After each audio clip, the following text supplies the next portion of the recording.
Hey, American Studies. Hey, it's been a while since I made a video, so I thought I would make one to talk about our first section in the Civil Rights unit.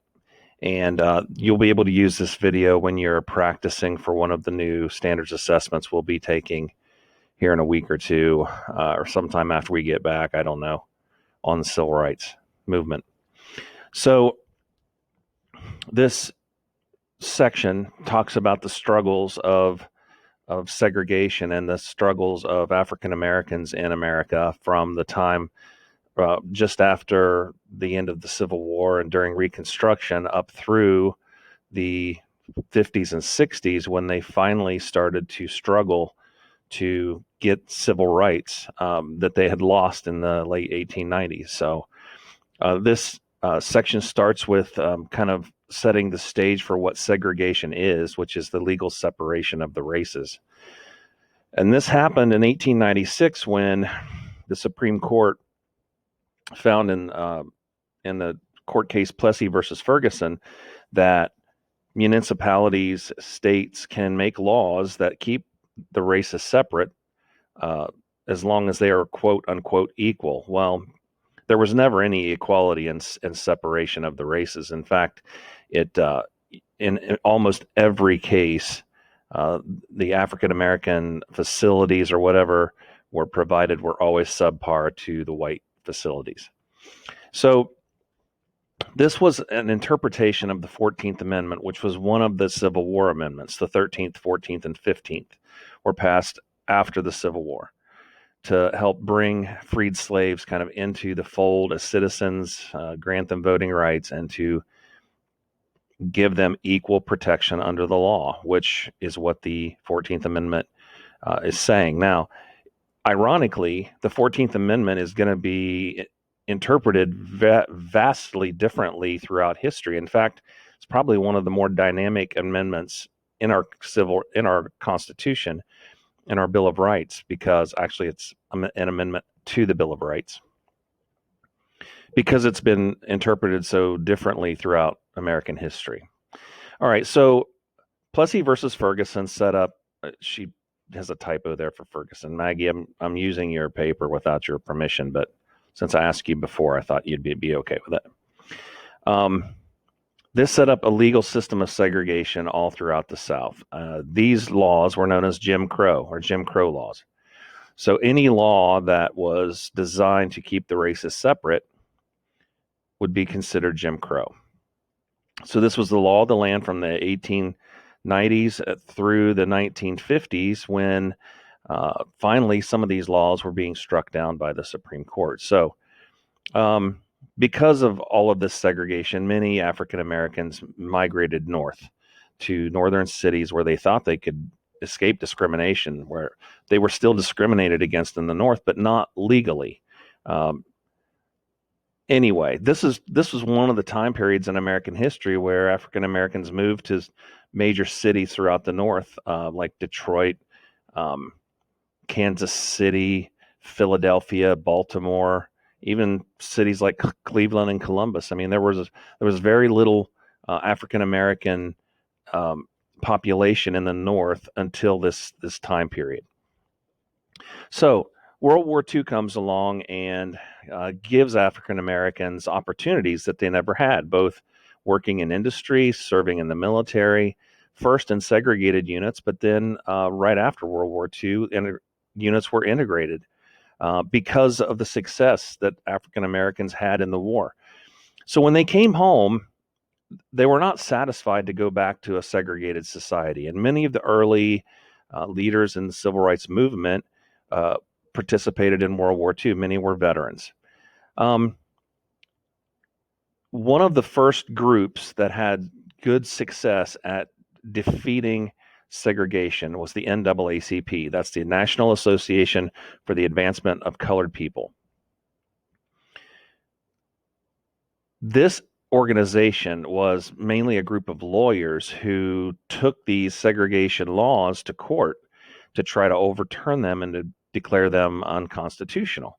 Well, they were very successful. In fact, their best lawyer, Thurgood Marshall, and his team won 29 of 32 cases argued before the Supreme Court. This culminated in the premier court case that overturned Plessy versus Ferguson. In the early 1950s, Brown versus the Board of Education of Topeka, Kansas, the Supreme Court unanimously said that it was illegal to segregate students based on race. This in public schools. So this was huge. Now, it was met with resistance all throughout the South. Most southern states vowed to not abide by the court decision. And we're going to talk more about that later. But anyway, this was a reversal of the interpretation under Plessy versus Ferguson. In this case, Thurgood Marshall and his lawyers argued that segregating students by race was not that these facilities were never equal, so it couldn't be considered equal protection under the law. Therefore, that's one of the reasons it was flipped. So, a couple years pass. The government wants to try a test case to implement the Brown versus Board of Education result, and what they did was they decided they would try to get 9 African American students enrolled at Central High School in Little Rock, Arkansas. When the governor found out about this, the governor Orville Faubus, he mobilized the National Guard and ordered them to not allow those students entry. So they were turned away. Eventually, the President of the United States, Dwight D. Eisenhower, got involved, and he nationalized the Arkansas National Guard, and he sent in the 101st Airborne Division, which is the premier division in the United States military, in with live ammunition, live jeeps, machine guns, whatnot, and actually took those 9 kids to school every day and stayed with them and protected them from the mobs that did not want them in school. So this was the first actual forced integration of public schools in America, in Little Rock, Arkansas. A couple years before Little Rock, which was in 1957, Rosa Parks kind of made history when she refused to move from her seat in the white section of a bus in Montgomery, Alabama. This set into motion, she was arrested. This set into motion an event called the Montgomery bus boycott, which lasted 381 days, where African Americans just refused to ride the public buses in Montgomery. And the Montgomery city of Montgomery was kind of brought to its knees because they needed the African American riders to keep in business. So one side note, this was the beginning of Martin Luther King's career. He was asked to come in and provide leadership. He was young. He was like 26 years old at the time, a reverend, but he had a charismatic personality and voice, and he helped galvanize the resistance to the segregated busing. Another event that helped set off the movement was the murder of Emmett Till, a teenager who was in a town in Money, Mississippi, he was in a town called Money, and he had come down from Chicago with his cousin to visit some family in Mississippi, and they went in a grocery store, Bryant's Grocery, and he was just goofing around, and he said, "Bye, baby," to the lady that was working at the counter.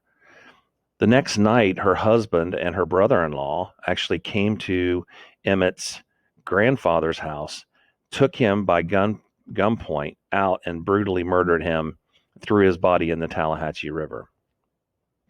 When he was discovered, there was a murder trial, and the perpetrators were found innocent by a jury of their peers, which were all white. And his mother sent his body back home to Chicago and demanded an open casket funeral. And the picture of his mutilated corpse was published in Jet magazine, and it shook the nation in terms of African Americans just could not believe the brutality. So That was another reason why they decided it was time to fight. Meanwhile, there was another group that was formed, also with the help of Martin Luther King, called the Southern Christian Leadership Conference. They were a group of leaders and pastors, and they wanted to peacefully and nonviolently protest many of these laws and situations in the South. Um, Another group that was formed, similar to the Southern Christian Leadership Conference, was the Student Nonviolent Coordinating Committee. There were many African American universities throughout the South that had young people who were intelligent and educated, and they wanted to mobilize their power to help bring about showing the country of the injustices of segregation. So SNCC, as it was known, the Student Nonviolent Coordinating Committee, they actually started participating in sit-ins where African Americans would go to a white-only lunch counter and they would sit down and they would demand to be served or ask to be served. The whites would not serve them and they would just sit there until they were arrested. And then when they were arrested and taken away, a whole nother group of African Americans would come in and sit down and they would be arrested. And this continued until the jails were completely full. And then the lunch counters were still full of African Americans wanting service. So this was another uh, method of trying to bring the government to bear in terms of coming to the negotiations table about they wanted their rights and they wanted to be served and they were tired of being treated as second class citizens. So what I want you to get out of this first section is that there were many different groups who were all striving for the same goal and the same purpose, and that was to end segregation between the races in the United States. So we had three different groups that were mentioned in this section, and they all had different methods to achieve what they wanted. And the NAACP, they won court cases. SCLC, they staged demonstrations and protests, and in one case, probably the biggest march from Selma to Montgomery, and we haven't learned about that yet. It's coming up in the unit. And SNCC also participated in these demonstrations, but their main strategy was sit-ins. So on this upcoming essay, I want you to talk about the different groups and their different strategies and what they were trying to achieve. So I hope this helps, and I look forward to seeing you after we get back from Thanksgiving break. Take care. Be safe.